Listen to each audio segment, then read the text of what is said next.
Hi everyone, we're back today with Marie Quigley, psychologist. Thanks for joining us again, Marie. Today we are going to chat about the second important tip for looking after your mental health: exercise. I suppose, Marie, the first question would be, and I'm sure lots of people know these already, but even just to quickly recap, what are the benefits of exercise? So, gentle physical exercise.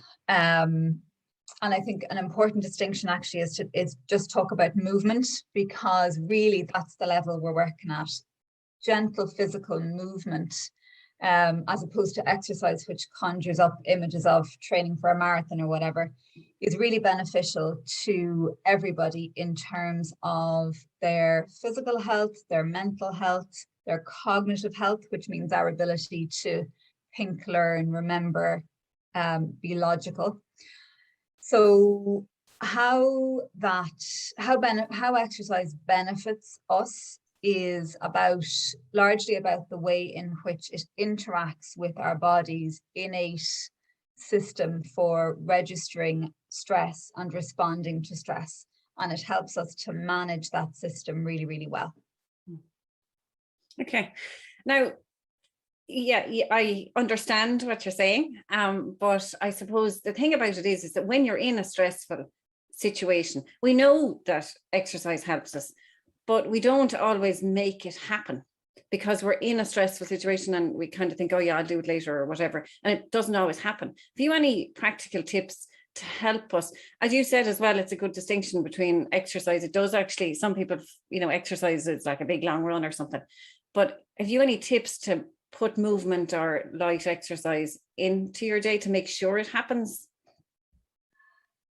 So it might not be realistic for everybody to make sure that it happens every day, but I think the idea is just to take every opportunity that presents itself and to remember that any movement is beneficial. Okay, so even the rolling back from your desk and doing a little wrist stretch and an ankle stretch and a big arm stretch up into the air is beneficial. Okay, that wakens us up. It helps us to release a little bit of physical tension, which feeds into our stress.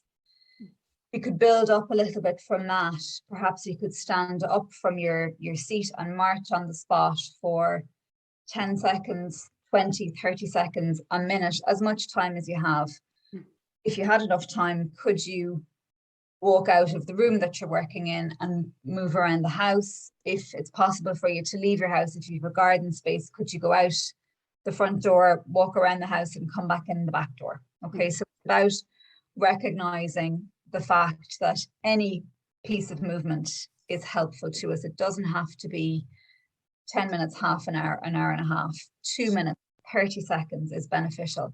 And it's just to recognize that and also to remember to do it. So feeding back into another conversation that we had in this series, the idea of writing yourself a memo, an email, or even a post-it, a little post-it stuck on your computer screen, or a couple of post-its stuck randomly inside the pages of a book that you're using, or randomly inside a series of notes that you're using. Just a little post-it saying move as your signal to get up and move for any amount of time will help you to moderate the stress in your body.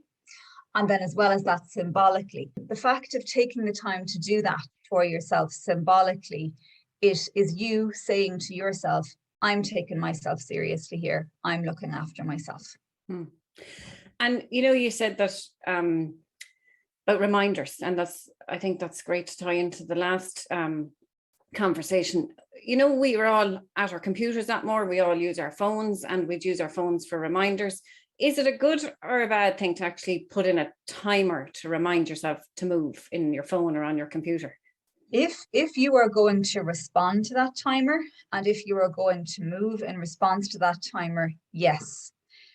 If you think you're possibly not going to do that or not going to be able to do that, I would say no, because all you're doing there is setting yourself up for failure, because your phone pings, gives you a reminder, and you in some way fail at the task of doing the exercise. So it's about being realistic. It's about being realistic. If you think on balance most of the time you will respond to that reminder, then yes.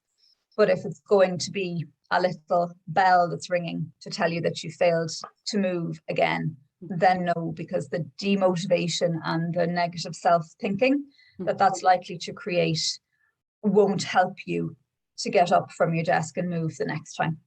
Okay, great. And actually, just to tie back to, it was last week, I think, when we had the chat about sleep, and you were saying, you know, you had the tips and you said pick one thing. Well, I took on your challenge, and I have put my feet on the ground earlier every morning. And I have to say, it has actually made a difference to my sleep at night. I seem to be getting better sleep. Would you say the same about exercise? Is there like one thing that you could do every day to try and build into your day? Like, for example, with sleep, you said movement early in the morning is the next thing on my list to try and address. Is that something that you'd recommend with exercise?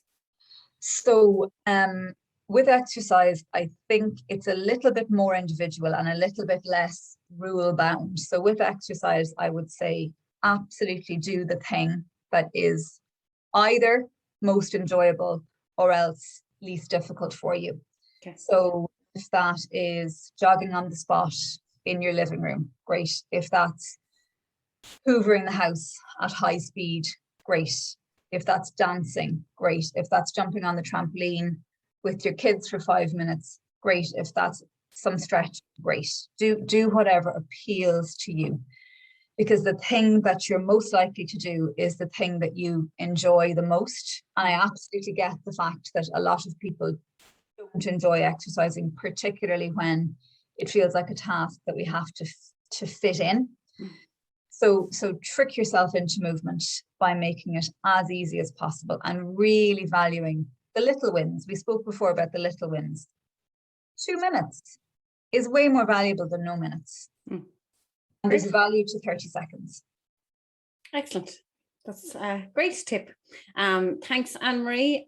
We'll talk again. I think the next topic is stress management. So I look forward to talking to you about that then. Laura, thank you.